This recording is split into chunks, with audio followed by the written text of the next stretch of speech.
Bonjour à tous et bienvenue à Hier pour ce magazine consacré ce mois-ci à l'eau équitable et aux nouvelles formes de tarification de l'eau.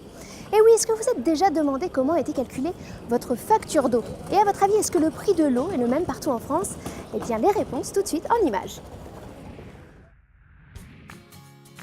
Water is free in its natural state, but its treatment and distribution cost money. This is what is known as the water service.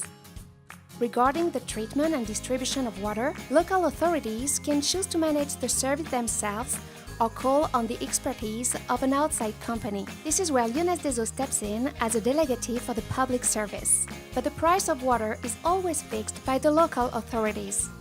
The water pricing system is divided into two distinct parts: the fixed charge for supplying the service, which is independent of the amount of water used, and the variable charge, which corresponds to the volume of water used.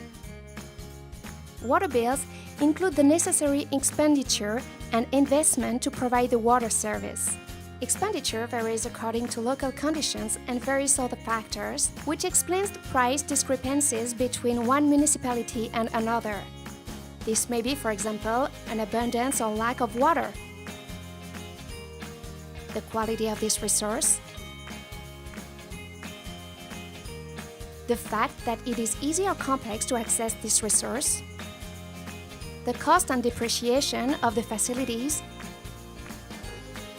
or the number of people to be provided for. The cost of the water and sanitation service in France is fairly low, notably when compared to other European countries. On average, a family of 4 in France spends €1 per day for this item of expenditure. According to the Organization for Economic Cooperation and Development, this cost should not exceed 3% of household income to ensure water access for everyone. Dans un souci constant de préservation de la ressource et pour favoriser l'accès à l'eau pour tous, Lyonnaise des Eaux a été précurseur en France en proposant une tarification éco-solidaire dans plusieurs villes. Oui, mais à quoi correspond exactement cette offre? C'est ce que nous avons voulu savoir.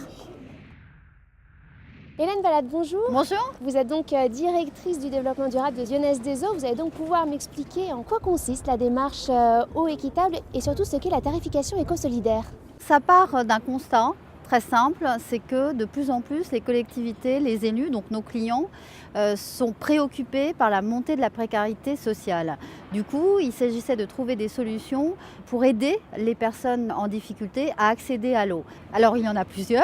La première, c'est de donner aux élus la possibilité de faire un diagnostic de leur territoire, des solutions aussi de tarification sociale qui permettent de combiner des tarifications progressives et des tarifications en fonction de la capacité contributive des gens, des solutions qui visent aussi à sensibiliser aux économies d'eau.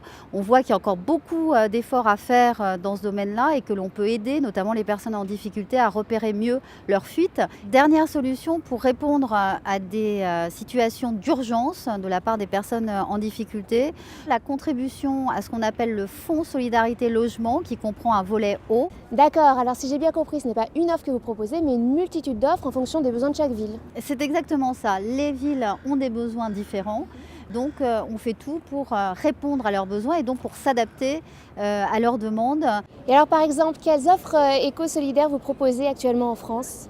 Aujourd'hui sont à l'œuvre dans une quinzaine de villes des expérimentations de tarification un peu différentes. Je prendrai l'exemple de Dunkerque.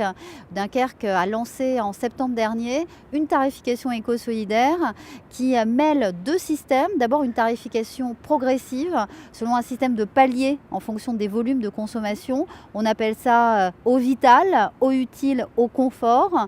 Et le prix du mètre cube varie en fonction de ces tranches. Et cela est combiné avec un autre système qui permet de faire en sorte que la capacité contributive des personnes soit prise en compte. Et là, en l'occurrence, ce sont les gens qui bénéficient de la CMUC, de la couverture maladie universelle, et bien, qui payent un prix différent dans cette première tranche d'eau vitale, un prix bien sûr moins élevé que pour les autres. Alors Léon, on combine là encore tarification progressive avec ce qu'on appelle des chèques eau qui sont distribués par les services sociaux de la ville aux personnes en difficulté qui disposent des minima sociaux et qui ont du mal à payer leurs factures d'eau et donc qui reçoivent ces chèques qui généralement sont de 50 €. Et alors j'ai entendu parler d'un lavoir social. Oui, le lavoir social de Lille, c'est une expérimentation qui a été lancée par Eau du Nord, qui est une entreprise régionale de Lyonnaise des Eaux, en partenariat avec les associations du tissu local de Lille, et qui vise à installer sur un espace des machines à laver, des séchoirs de linge, et à les rendre accessibles par des tarifs différenciés, à la fois aux étudiants et là aussi aux personnes qui disposent des minima sociaux. Eh bien, voilà. Très bien. Merci beaucoup. Mais je vous en prie. Hier, où nous nous trouvons actuellement, fait également partie des villes qui ont choisi de faire confiance à Lyonnaise des Eaux pour mettre en place une tarification solidaire. Et vous allez voir que cette jolie ville au bord de la Méditerranée est confrontée à une gestion complexe de la ressource. Pour nous en parler, on retrouve tout de suite Aurélien Aucibal, chef du secteur Var Littoral.